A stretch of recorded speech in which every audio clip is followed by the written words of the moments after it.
मेरे प्रिय दर्शकों नमस्कार। प्रिय दर्शकों, ऋषि ज्योतिष में मैं आपका दिल से स्वागत करता हूं और आपको दिल से धन्यवाद भी देता हूं कि आप मेरे वीडियो बड़ी उत्साह से देख रहे हैं।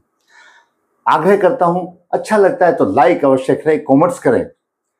मेरे वीडियो का एक एक शब्द शास्त्रों से मिला हुआ है और हमने उसको अनुभव में डाला है और वास्तविक कुंडली का विश्लेषण है।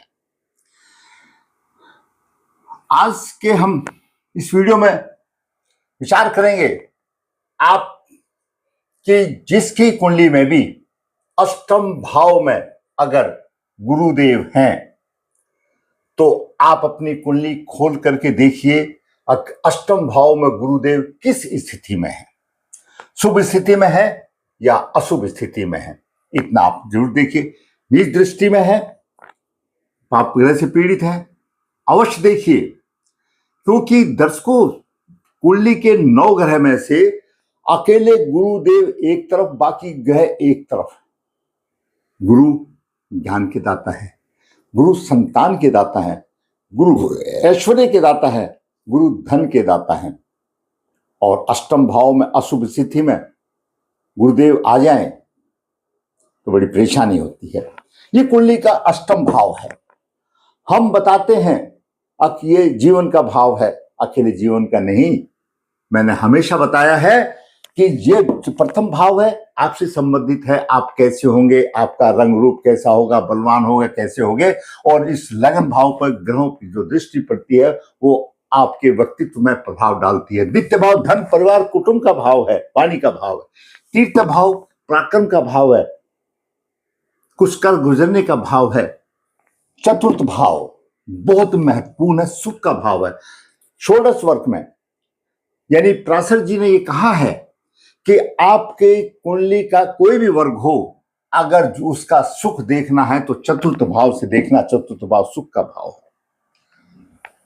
पंचम भाव शिक्षा का भाव है, संतान का भाव है। छठा भाव सेवा का भाव है, रोग ऋण का भाव है। सप्तम भाव जीवन साथी का है, साझा परिवार का, साझा पत्नी यानी पार्टनरशिप का भी भाव है।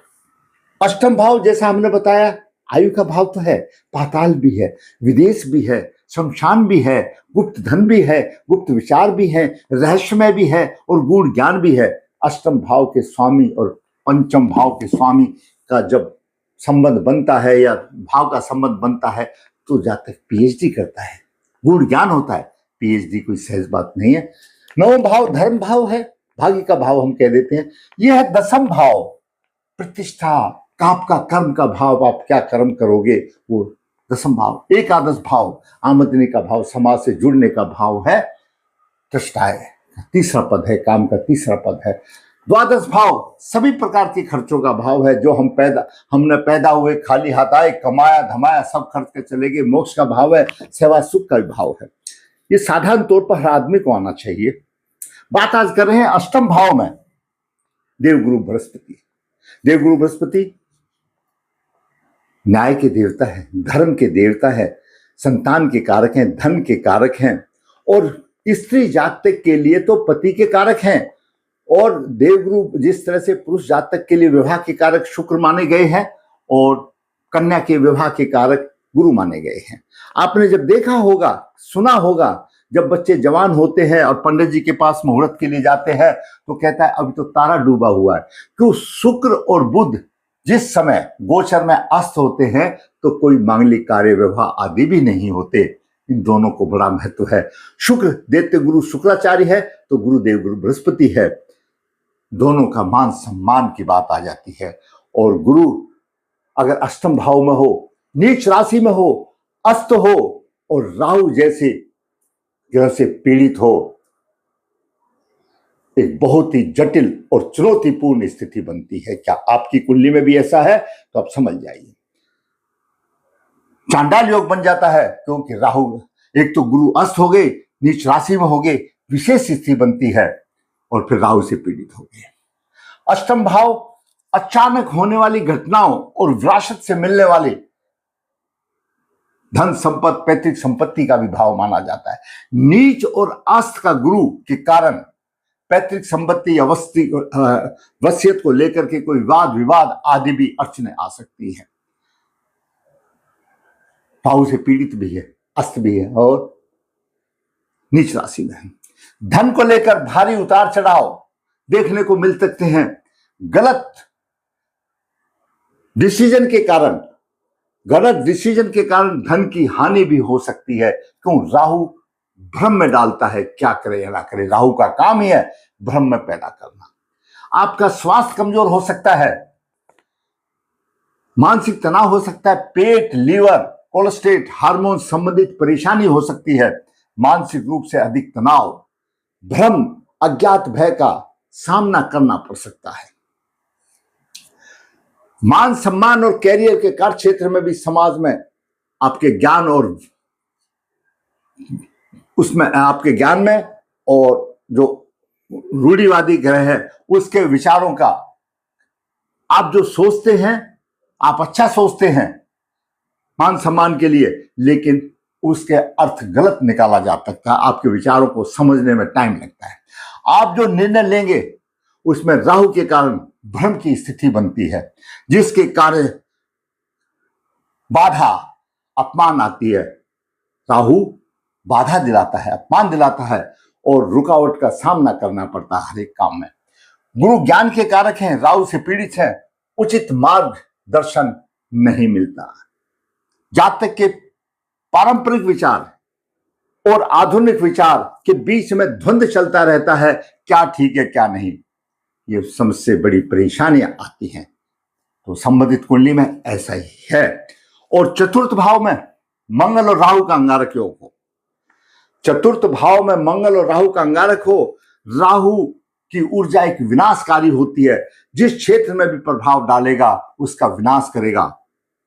अष्टम भाव में प्रभाव डालेगा, चतुर्थ भाव से दसम भाव में डालेगा और द्वादश भाव में डालेगा। इन तीनों भावों को नाश की तरफ ले जाएगा, विनाश की तरफ लेकर जाएगा। ये ऐसी कुंडली में है। अगर आपका भी ऐसा है, दो अशुभ योग, अष्टम भाव में नीच का गुरु अस्त हो और राहु से पीड़ित हो, और चतुर्थ भाव में मंगल और राहु का अंगारक योग हो। दर्शकों, अष्टम भाव में ऐसा गुरु बहुत जटिल और चुनौतीपूर्ण स्थिति बनाता है। जैसा मैंने आपको बता दिया, पूरा बयान कर दिया। बुद्धिमान है, शिक्षित है, परंतु किसी प्रकार का सुख क्यों नहीं। लक्ष्मी नारायण योग भी है। माता लक्ष्मी में भगवान नारायण भी अपना मुंह फेर लेते हैं। जब आपके कर्मों के हिसाब का समय आता है, आपने जो कर्म पूर्व जन्म में करके गए हैं, भगवान नारायण, माता लक्ष्मी भी मुंह मोड़ लेती है, क्यों? कर्म भोगना पड़ता है। जातिका का जन्म 14 जनवरी 1997 शुक्ल पर 7 उत्तर भाद्रपदा नक्षत्र 3 मंगलवार को दोपहर को 3:45 पर हुआ, 1545। मिथुन लग्न है, 357 है। चतुर्थ भाव में राहु 8 डिग्री और मंगल 9 डिग्री, दोनों बराबर की टक्कर है। यहां पर दोनों की चुनौती है, बराबर की टक्कर है। सप्तम भाव में लग्नेश बुध है। जब सप्तम भाव में लग्नेश बुध होता है तो अच्छा होता है, जीवन साथी अच्छा होता है। साथ में शुक्र भी आ गया, पंचम भाव का सुख भी आ गया। मतलब लग्नेश और पंचमेश की युति सप्तम भाव में है। बुध और शुक्र है, और बुध और शुक्र लगन को देख रहे हैं। नारायण योग बनता है, नारायण योग बनता है, लक्ष्मी नारायण योग बनता है। धन की कोई कमी नहीं, अति समृद्ध मिलता है ऐसे योग में। लेकिन वह योग फीका पड़ जाता है। मिथुन लगन वाले बुध की राशि होने के से विद्वान होते हैं, विद्या व्यसनी होते हैं, और उनकी भाषण कला भी अच्छी होती है। और दर्शकों, पंचम भाव का स्वामी शुक्र है और अष्टम भाव का स्वामी शनि है। शनि अपनी दसम दृष्टि से शुक्र को देख रहा है। अष्टम भाव गुण ज्ञान भी है, जैसे मैंने बताया।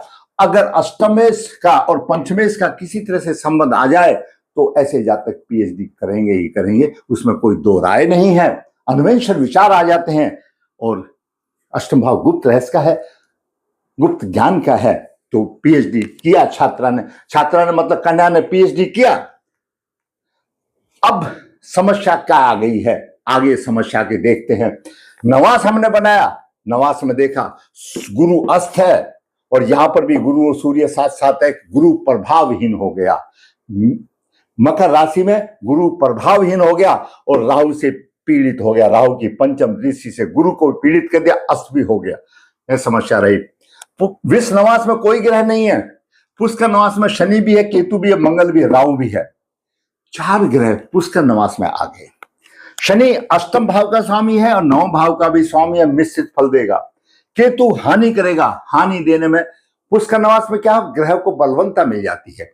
अगर जो ग्रह जिस भाव का स्वामी है उस भाव की पुष्टि करता है और अच्छा फल देता है, और नकारात्मक प्रभाव वाले देने वाले ये राहु केतु जैसे ग्रह हैं।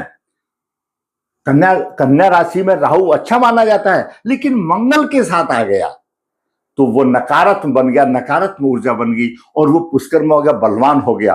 मंगल और गुरु की दोनों की दृष्टि यहां पर सप्तम भाव पर जाती है, इसमें सप्तम दृष्टि 10वें भाव पर जाती है, और 10वां भाव तो व्यवसाय का भाव है, उसमें परेशानी आ जाती है, ऊर्जा विनाशकारी होती है। राहु और मंगल जब ये पीड़ित है दोनों, अगर राहु की यहां पर दृष्टि आएगी तो उसमें मंगल के भी गुण लेकर के आएगा, अष्टम भाव को भी पीड़ित करेगा। सूर्य भी कहीं ना कहीं पीड़ित हो जाएगा, तृतीय भाव का स्वामी है।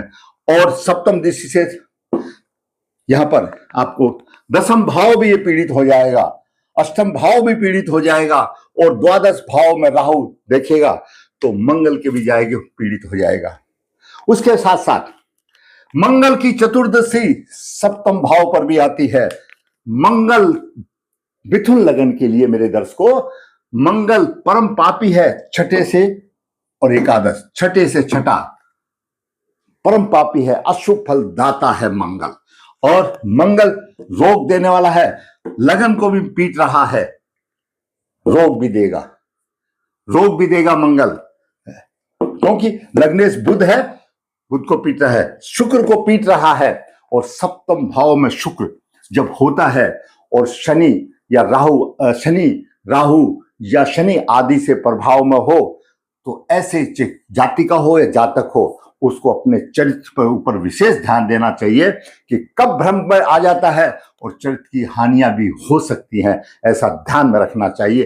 तो सप्तम में जो ग्रह है शुक्र है, वो कामुक बनाता है, वो एक अलग बात है।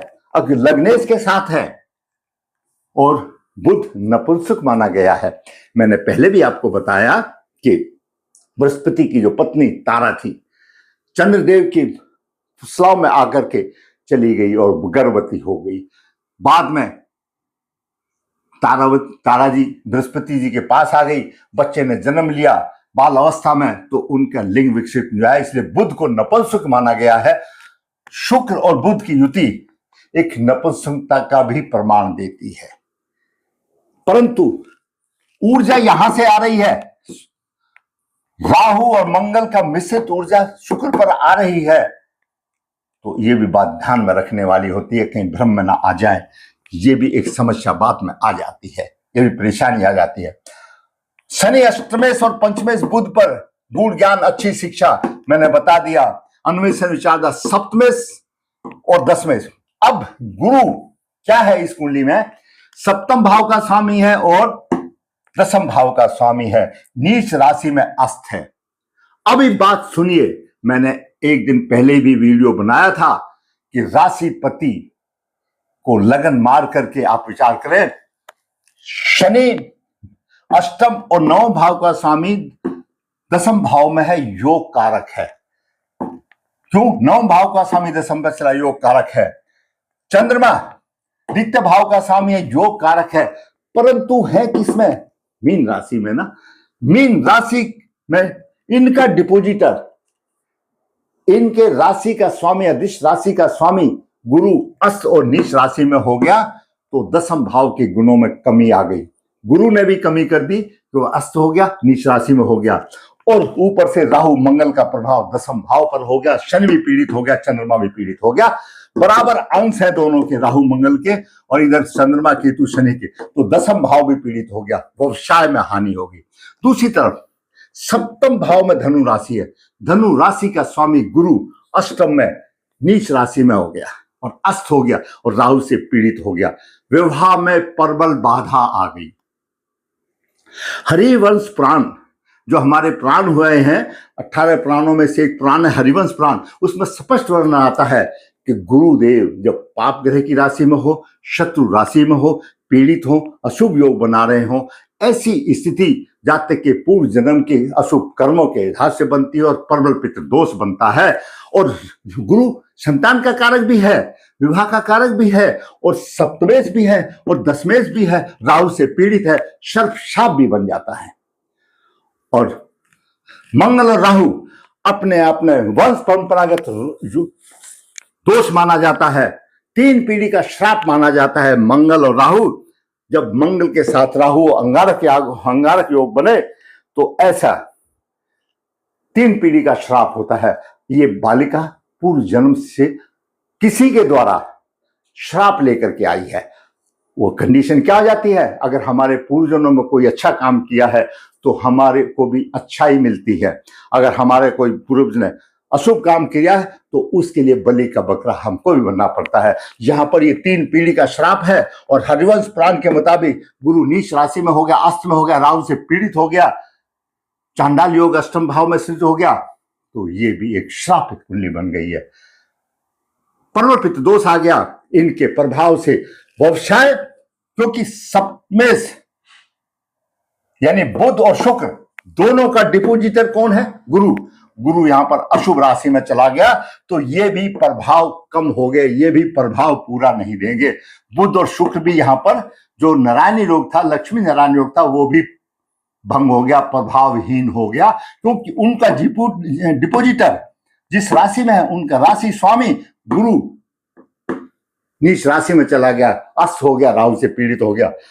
दसम भाव का भी स्वामी गुरु इसी तरह से हो गया, तो दोनों भावों की हानि हो गई। सप्तम भाव की भी हानि हो गई और दसम भाव की भी हानि होगी। इधर राहु और मंगल का डंका बज गया। द्वादश भाव सेवा सुख का भाव है, उसमें भी परेशानी आ गई। विवाह में परेशानी, दाम्पत्य सुख में परेशानी, और व्यवसाय में भी परेशानी, नौकरी में परेशानी, सिर्फ शिक्षा मिल गई। नवास में हम देखते हैं तो वृश्चिक राशि का नवास अशुभ माना जाता है, और मंगल यहाँ पर राहु आ गया, लग्न इसके साथ आ गया, ये भी एक परेशानी आ गई। ये तो मैंने सूक्ष्म रूप से बताया। गहन अध्ययन करूंगा तो ऐसी कुंडली में बहुत ज्यादा दोष निकलते हैं। ऐसी कुंडली का षड्वर्ग करके जो पितृदोष निकालते हैं, पितृदोष निकालना चाहिए, और पितृदोष निकालने के बाद, अध्ययन के बाद, ऐसे अगर पुरुष है तो उसको अर्क विवाह, और कन्या है तो कुंभ विवाह करना चाहिए, तो राह आसान हो सकती है। ये अपने पूर्व जन्म के कर्मों के आधार पर आए हैं। यहाँ पर भगवान विष्णु भी मजबूर हैं। ये भगवान विष्णु है, ये लक्ष्मी है, मजबूर है, कर्म का फल भोगना पड़ता है। तो एक गुरु की अशुभ स्थिति ने पूरा हिला कर रख दिया। एक मंगल राहु की स्थिति ने और गुरु की स्थिति ने कुंडली को ऐसा कर दिया कि नरक तुल्य जीवन बना दिया, समस्याएं बना दी। बच्चों में ये कहने वाले हो गए, बच्चे ऐसे बालक को देख लेते हैं, अब उसने पीएचडी किया, क्या मिला, क्या फायदा हुआ, उदाहरण मिल जाता है, लेकिन इन चीजों को कोई नहीं देखता। कोई बात नहीं, आसान होगी आपकी समस्या। जैसा मैं बताता हूं वैसा कीजिए। षड्वर्ग तक का अध्ययन करा करके जो दोष निकलते हैं उनका निवारण कीजिए, और निवारण करने के बाद विवाह से पहले कुंभ विवाह कर लीजिए। और हम मनुष्य योनि में यही कर सकते हैं, फल तो सिर्फ परमात्मा देंगे। अगर आपको वीडियो अच्छा लगा तो आप लाइक करें, शेयर करें, जिन्हें चैनल सब्सक्राइब नहीं है सब्सक्राइब करें, ताकि आने वाली भी अपडेट आपको मिलती रहे। धन्यवाद।